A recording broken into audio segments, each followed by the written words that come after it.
బాబు yes 5 ఓ ఇది రాశి sorry ఈ క్వశ్చన్ ఇక్కడ ఉంది. రాశి మ్యామ్ పవన్ సార్ని ఫస్ట్ టైం ఓకే ఇది అయిపోయింది కాబట్టి మేము ఈ ఇందాకటి క్వశ్చన్లోకి వెళ్తున్నాము. అది హరీష్ శంకర్ గారు మీకు డైవర్ట్ చేసినటువంటి క్వశ్చన్. హరీష్ గారు రెడీ? ఓకే ఇందాక number was okay. So yeah Sreeleela health tips మీ నుంచి హెల్త్ టిప్స్ ఎక్స్పెక్ట్ చేస్తున్నారు. మీరు ఎప్పుడైనా పవన్ కళ్యాణ్ గారికి హెల్త్ టిప్స్ ఏమైనా చెప్పారా? రివర్స్లో వచ్చాయండి. ఐ థింక్ ఈ సెట్లో నేను ఇంకా స్పెషల్గా నేర్చుకుంది ఏమైందంటే చెట్లని మొక్కల్ని బాగా చూసుకోవాలి. మాకు ఆక్సిజన్ ఇచ్చే చెట్లు మొక్కలే కాబట్టి I think that was something I took back from here. Okay okay thank you so much Leela. And number 2 ఒక్కసారి తిప్పమ్మా. ఎస్ తిప్పు చూద్దాం. సార్ మీరు ఇప్పుడు పుస్తకాలు చదువుతూ ఉంటారు. మరి ఇప్పుడు ఎక్కువగా ఏ జానర్ ఆఫ్ పుస్తకం చదువుతున్నారు? ఇది నేను పవన్ కళ్యాణ్ గారు ఒక 10 years బ్యాక్ ఒక ఇంటర్వ్యూలో ఈ పుస్తకాల టాపిక్ వచ్చింది. నాకు కూడా తెలుసుకోవాలని ఉంది. ఇప్పుడు మీరు ఏం పుస్తకాలు చదువుతున్నారు, అసలు పుస్తకాలు చదివే టైం ఉందా అని. సార్ ఈ క్వశ్చన్ మీకే. పవన్ కళ్యాణ్ గారు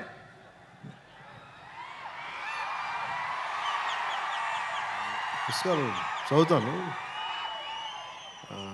కనీసం ఒక రోజుకి అంటే డే మొత్తం మీద పడుకునే లోపు లేచినప్పటి నుంచి లేచినప్పుడు అట్లీస్ట్ కనీసం లేచిన వెంటనే ఫస్ట్ ఒక 15 నిమిషాల తర్వాత కనీసం ఒక 20 pages అవుతారు మినిమం ఏదో ఒక పుస్తకం ఏమన్నా.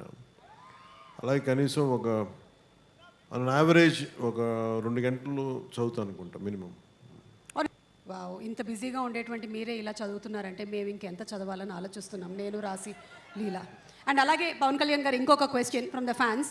అప్పట్లో మీ ప్యాషన్ బైక్స్ అన్నారు. అప్పట్లో అంటే ఎప్పుడు 1940s 60s ఒక 9 ఏళ్ల క్రితం మీతో పాటు నేను ఇంటర్వ్యూ చేసి మీరు ఎలా మాట్లాడుతున్నారంటే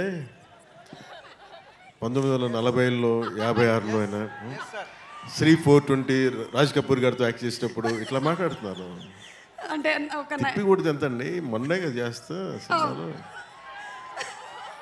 అదే ఒక 7 years బ్యాక్ నేను ఎస్వి రంగారావు గారు కన్నమ్మ గారు అందరూ కూర్చున్నప్పుడు ఎన్టీ రామారావు గారు నేను కలిసి అట్లా కాదు. ఇది చాలు మాకు, ఇది చాలు, చెప్పండి. ఇది చాలు. ఇప్పుడు మీ ప్యాషన్ ఏంటో చెప్పండి. ప్యాషన్ అంటే దేనికి సంబంధించి? అంటే those days you said that your passion was bikes.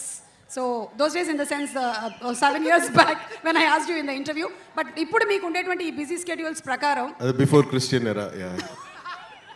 Tell me. ఇప్పుడు నా ప్యాషన్ అంటారా?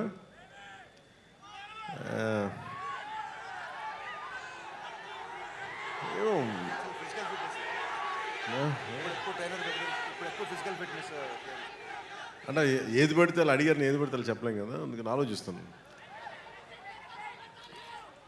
ఏంటి అయితే ఈ ఆన్సర్ని నేను కమింగ్ అప్లో పెట్టుకుంటాను. ఈ లోపు నేను మీకు ఇంకో క్వశ్చన్ అడగొచ్చా మిమ్మల్ని? చెప్పండి. ఇప్పుడు ఇందులో డైలాగ్ విన్నాము, ఇచ్చిపడేసే గోత్రం అండ్ అలాగే ఇరగదీసే నక్షత్రం అని. అలాగే హరీష్ శంకర్ గారికి అలా మనం ఇమోషనల్గా ఒక గోత్రం ఇవ్వాలి అంటే ఏ గోత్రం ఆయన కరెక్ట్గా సూట్ అవుతుంది? అతనికి ఇచ్చిపడేస్తాడు. ఇచ్చిపడేసే గోత్రం.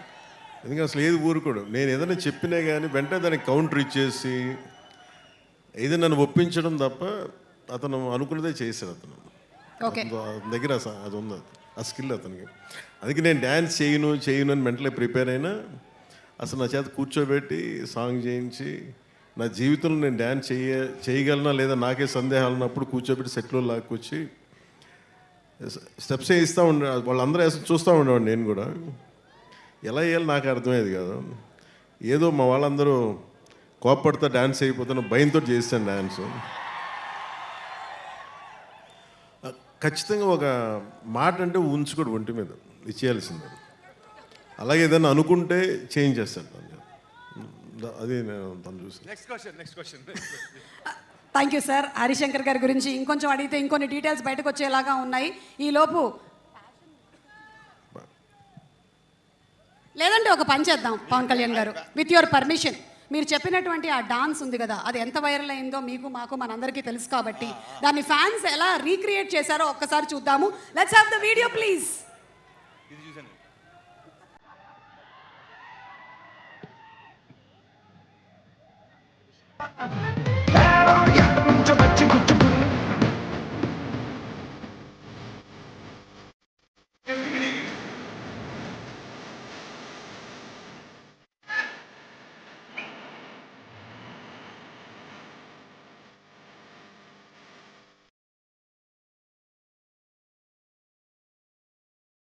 సో హరీష్ శంకర్ గారు చేసింది 100% రైట్. ఫ్యాన్స్ థరోలీ ఎంజాయ్ చేశారు. అండ్ అలాగే పవన్ కళ్యాణ్ గారి ప్యాషన్, అంటే నా ప్యాషన్ గురించి మీరు చూపిస్తున్న పేషెన్స్కి మనసు ఓకే ఓకే పవన్ కళ్యాణ్ గారు, thank you so much. I think maybe అంటే మైకేల్ జాక్సన్ గారు ఆయన గురించి చెప్పాలంటే అసలు ఆయన అలాగే ఎడిట్ చేయడం కూడా చాలా పాపం. అట్లా గ్రేట్ స్టార్, లెజెండ్. ఆ లెజెండ్ అలా కూర్చోబెట్టి నన్ను పెట్టడం ఒక మైకేల్ జాక్సన్ అభిమానిగా చాలా నా జీవితంలో నేను పిచ్చిగా ఆరాధించింది Al Pacino, Hollywood actor Al Pacino తో పాటు క్లింట్ ఈస్ట్వుడ్తో పాటు నాకు బాగా ఇష్టమైంది, ఈ మాత్రం కూడా కొంచెం ఒళ్ళు కదిలింది అంటే దానికి ఇన్స్పిరేషన్ మైకేల్ జాక్సన్. ఆయన చనిపోయినప్పుడు నిజంగా నా కన్నీళ్ళు వచ్చినాయి, బాధ వచ్చింది. అంటే ఇప్పుడు దాకా ఎప్పుడు ఈ సందర్భం రాలేదు, చెప్పడానికి అవకాశం రాలేదు. కానీ చాలా ప్రభావితం చేసిన వ్యక్తి Michael Jackson, especially his achievement. సినిమాల్లోకి నాకేం తెలియదు సినిమాల గురించి, పెద్ద అన్నయ్య గారు ఉన్నా కానీ నాకేమి, బట్ సినిమాలోకి రావాలి, ఇంత అభిమానం ఉంటుందా లేదా అనేది ఆ thought it got triggered from Michael Jackson success. That's one reason. And ఆయన కంపారిజన్ కాదు ఉద్దేశం, అలా ఎడిట్ చేస్తుంటే కూడా నాకు నిజంగా చాలా భయమును పాపం అనిపించింది, అలా చేయకూడదు, తప్పు అనిపించింది. మాకైతే చాలా ఆనందం అనిపించింది, చాలా హాయిగా ఉంది.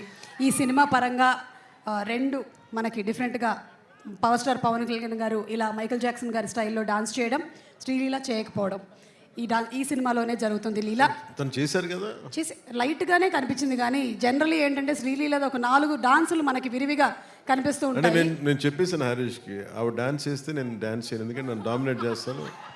అసలు want make it very clear, నేనే కనిపించాలి, ఇంకెవరు కనిపించకూడదని చాలా ఆంక్షలు పెట్టే చేయించాను సార్. ఆ కండిషన్ మీద. సో మేము నమ్ముతున్నాం సార్.